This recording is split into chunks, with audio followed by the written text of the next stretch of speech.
May et Richard étaient vieux et pauvres, et ils n'avaient pas beaucoup de moyens. May tombait souvent malade parce qu'elle se mouillait les pieds sous la pluie, et elle a même été hospitalisée pour cela. Lorsque l'infirmière lui a demandé ce qui s'était passé, Richard s'est effondré en larmes. Une personne inattendue a entendu l'histoire et a fait quelque chose de très touchant pour eux.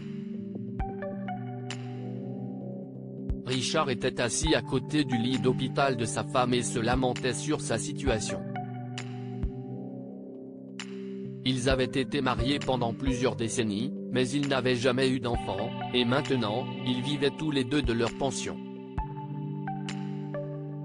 Ils avaient à peine de quoi vivre. Leur seul réconfort était que leur appartement à New York bénéficiait d'un loyer contrôlé. La majeure partie de leur argent disparaissait dans le loyer et la nourriture, ne leur laissant aucun revenu pour quoi que ce soit d'autre. Ils n'avaient plus que leurs vêtements les plus abîmés et le climat de la ville devenait de plus en plus froid. Les chaussures de May étaient à peine fermées et, par conséquent, elle avait toujours froid. Ses pieds étaient mouillés pendant les tempêtes de pluie, et un jour, cela a conduit à son dernier séjour à l'hôpital. Elle a contracté une pneumonie, ce qui ne devrait pas être si grave, mais son âge n'a rien arrangé. Richard s'est dit que s'il avait des enfants, il ne serait peut-être pas si seul au monde. Ses sombres pensées furent interrompues par l'infirmière, qui vint enfin prendre des nouvelles de sa femme. Elle avait été occupée avec d'autres patients. « Bonjour, monsieur Mason. Comment va-t-elle » demanda la gentille femme. Le médecin lui a donné quelque chose et lui a dit de se reposer. « Je pense qu'elle va mieux maintenant, même si sa respiration est encore un peu saccadée, » répondit Richard. « Si est normal. Mais elle ira bientôt mieux. Je suis l'infirmière Becky. Pouvez-vous me dire pourquoi elle est tombée malade » demanda-t-elle. Richard n'avait aucune idée de ce qui lui était arrivé, mais c'était comme si un barrage s'était ouvert. Il s'est mis à pleurer désespérément, ses mains ne parvenant pas à essuyer les larmes assez vite. L'infirmière Becky s'est approchée de lui et lui a tapoté le dos. « Tout va bien se passer », lui dit-elle pour le réconforter. « Dites-moi juste ce qui se passe. » Il a commencé à parler à travers les larmes. « Nous n'avons pas d'argent pour acheter de nouvelles chaussures. Elle a vraiment besoin d'une nouvelle paire solide parce que les siennes sont mouillées et froides tout le temps. » Si est un désastre, a-t-il commencé, mais très vite, il a raconté à la gentille femme tous leurs problèmes, y compris le fait qu'il pourrait devoir vendre quelque chose pour payer le séjour de May à l'hôpital. « Ne vous inquiétez pas. Nous avons un programme pour les personnes à faible revenu. Tout ira bien. Nous nous occuperons de May. Votre femme ira bientôt mieux, » lui a assuré l'infirmière Becky avant de partir. À ce moment-là, leur médecin, le docteur Ross, est entré, a examiné May et est parti après avoir noté quelques éléments sur son dossier. Il n'a pas adressé la parole à Richard, et le vieil homme était trop honteux de ses débordements d'émotions pour dire quoi que ce soit d'autre.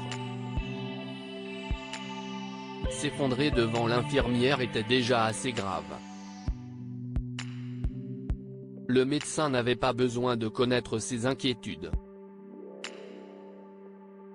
Heureusement, May s'est rétablie plus vite que prévu et a pu sortir de l'hôpital. L'infirmière leur a dit qu'ils n'avaient pas à payer tout de suite. Par contre, ils allaient bientôt recevoir une facture par la poste. Richard a raccompagné sa femme à la maison et ils ont été surpris en arrivant. Un étrange paquet se trouvait sur le perron de leur appartement. C'était étrange parce qu'ils ne connaissaient personne qui aurait pu leur envoyer quoi que ce soit. Richard saisit le paquet et ouvre la porte. « Vous devez vous reposer », dit-il à May, mais elle s'est arrêtée et lui a pris la boîte des mains. « Je veux savoir ce qu'il y a dedans. Cela fait longtemps que nous n'avons rien reçu par la poste, » dit-elle en s'asseyant sur le canapé pour ouvrir le paquet. Il la laissa faire parce qu'elle avait l'air si heureuse et en bonne santé. « Mon Dieu », souffla-t-elle, et il s'assit à côté d'elle pour voir ce qu'il y avait à l'intérieur du paquet. C'était une paire de magnifiques chaussures rouges. Elles étaient solides et avaient l'air chères.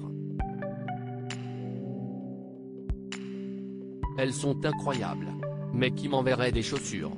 Je ne sais pas », marmonna Richard en attrapant l'enveloppe qui se trouvait au-dessus des chaussures rouges. Il pensait que c'était peut-être l'infirmière Becky, car elle était la seule à savoir qu'il avait besoin d'argent. Mais en ouvrant l'enveloppe, il vit une lettre et la lut à haute voix. M. Et Madame Mason, je vous ai envoyé ces chaussures en espérant que votre femme ne tombe plus jamais malade. Je vous ai entendu par hasard parler à l'infirmière Becky, et je devais faire quelque chose. Ma grand-mère est morte de la même maladie il y a de nombreuses années, et quelque chose dans votre histoire m'a fait penser à elle. J'ai pris davantage soin de Madame Mason et je lui ai donné un traitement différent. C'était cher, mais j'ai tout payé, donc vous n'avez plus à vous inquiéter. Si vous avez besoin d'autre chose, vous pouvez m'appeler directement.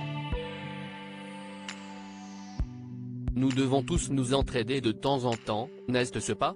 Bien à vous, Dr Ross. Oh, Richard. Quel homme aimable. Je n'aille jamais rencontré de médecin plus gentil, dit May, explosant de joie, tandis que les yeux de Richard larmoyaient. Il se contenta de hocher la tête et de serrer sa femme dans ses bras. Lire aussi après que sa riche mère a disparu à 78 ans, un fils reçoit un appel, tu ne me connais pas, j'ai ta mère. Un homme passe tout son temps avec sa femme alitée, elle disparaît alors qu'il quitte la maison. Un jour une secrétaire apprend que son riche patron vit dans une vieille caravane près d'un cimetière. Essayez-les, dit-il, bien que sa voix fût légèrement cassée. Elle lui allait parfaitement. Ils ont été si heureux pendant un moment. Que pouvons-nous apprendre de cette histoire? Soyez gentils avec les personnes âgées, car vous ne savez jamais ce qu'elles traversent. Richard s'est effondré après que l'infirmière Becky a montré un peu d'intérêt pour eux. Et un ange écoutait. Nous devrions tous nous entraider de temps en temps. Comme l'a dit le Dr Ross dans sa lettre, les gens devraient s'entraider s'ils le peuvent. Partagez cette histoire avec vos amis. Elle pourrait égayer leur journée et les inspirer. Si vous avez aimé cette histoire, vous aimerez peut-être celle-ci. C'est l'histoire d'une mère qui a grondé son fils pour avoir séché l'école, mais qui a changé d'avis lorsqu'une vieille dame s'est présentée chez elle. Abonnez-vous à Amomama sur Google News. Partagez.